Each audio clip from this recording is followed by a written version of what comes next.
Chers parents, apprenez aux enfants à ne pas être envieux. Inculquez-leur des valeurs. Apprenez-leur à ne pas trop s'intéresser à ce que le camarade ou à ce que l'autre possède. Oui, ça commence dès le bas âge. Ce n'est pas parce qu'un tel a ceci que toi, forcément, tu dois l'avoir. Si tes parents peuvent te l'offrir, oui. S'ils ne peuvent pas, tu passes dessus. Il faut leur apprendre ça. C'est très important parce qu'il y en a tellement ils sont envieux. Tellement envieux parce qu'ils ont vu le camarade ou l'ami avoir quelque chose. Les parents lui ont acheté quelque chose qu'il, je ne sais pas, un jeu dont il raffole, qu'il aimerait aussi avoir. Peut-être vous n'avez pas la possibilité de lui offrir le même jouet ou le même, je ne sais pas trop quoi. Ou vous avez la possibilité, mais vous l'avez puni. Punition, tu ne l'auras pas.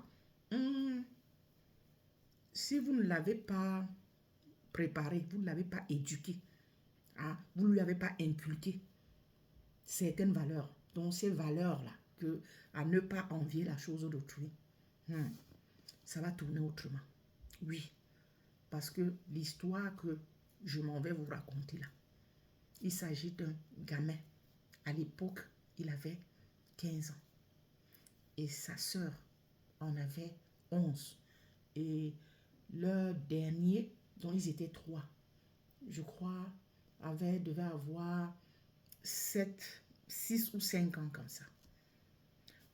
Parce que il allait souvent chez ses amis et l'un de ses amis avait quelque chose qu'il convoitait tant.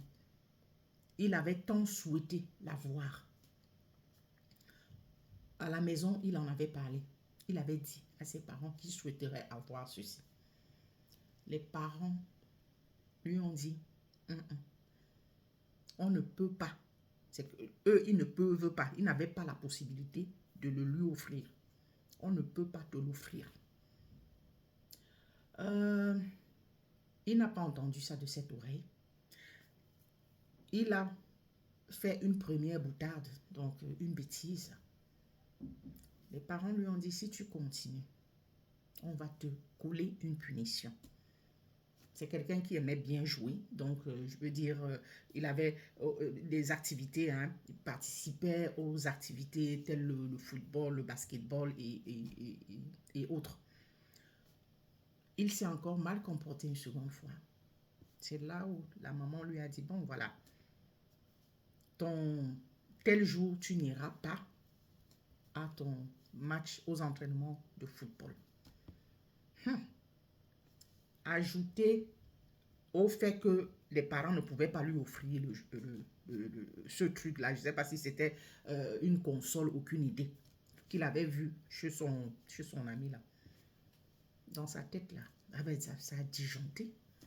Ça a disjoncté. Et comme son papa avait à la maison, il s'est saisi de ça. Il était à la maison avec sa maman dans un quelconque jour comme ça. Donc, ils se sont dit que non, qu'il était passé là-dessus. Il attendait juste le moment propice. Un quelconque jour, il est allé, la maman était dans la cuisine.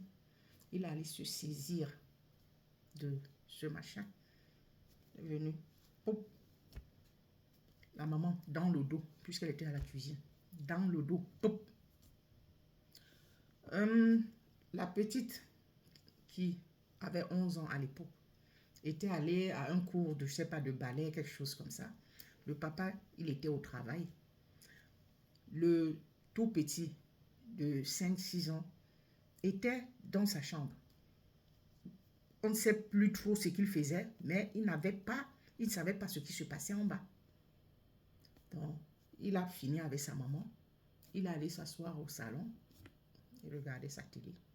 Donc, il attendait que le papa arrive. Donc, pour qu'il en découse avec lui. En fait, c'est aux parents. Donc, il voulait comment je vais dire ça, éliminer rien que les parents. C'est ainsi que la petite est arrivée entre-temps.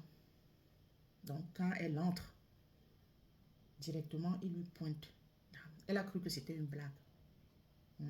Elle a cru que c'était une blague. Pap. Elle aussi. Au sol. Il continue, il s'assied devant son écran. Il continue à visionner.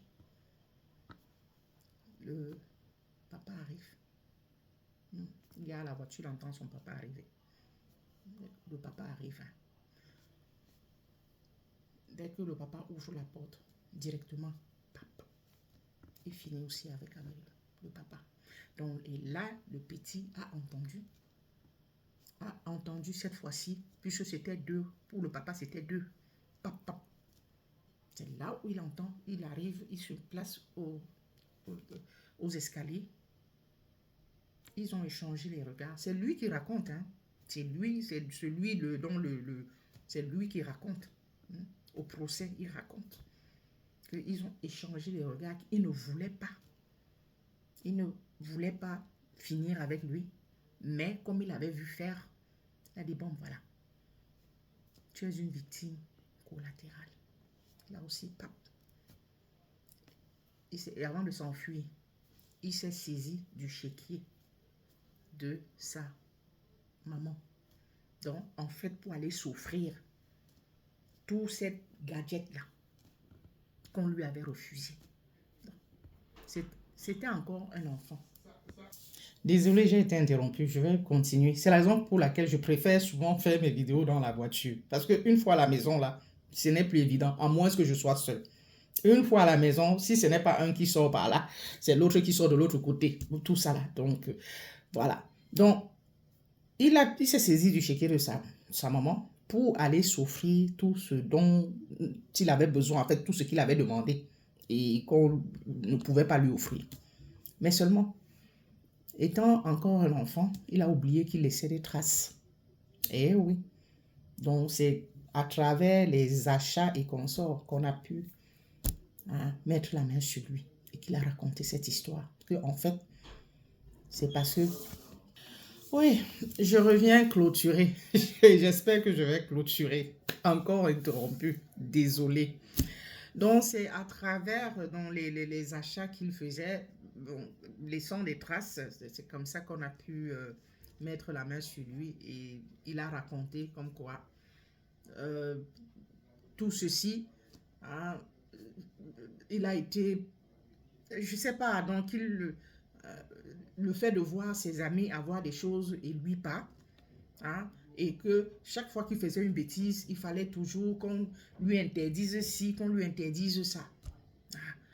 Que même les moindres trucs, déjà qu'on ne lui offrait pas tout, tout ce que les autres gamins avaient, et que les moindres, les activités qui le distrayaient, que chaque fois qu'il commettait une bêtise, qu'on les lui interdisait. Donc c'est tout ça qui, dans la tête là, a fait disjoncter. Et puis bon,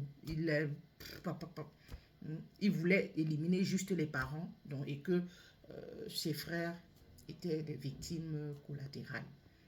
Donc vous voyez jusqu'où l'envie, tellement envieux. Donc le parent, tu es envieux, tu veux avoir ceci, on refuse ou bien on ne peut pas te l'offrir. Tu commets des bêtises, tu ne vas pas te calmer et apprendre de tes erreurs. C'est là où tu vas directement, ça te monte à la tête, tu vas, parlez avec vos enfants. Apprenez-leur certaines valeurs. Faites-leur, en tout cas, savoir qu'ils ne sont pas obligés de tout avoir. Et que bon, quand ils font des bêtises là, les conséquences suivent. Faut vraiment parler avec ces gamins-là. Oui, parce que beaucoup ont de très longs yeux. Si vous ne faites pas ce travail-là, à la base là, c'est comme ça là que ça se passera.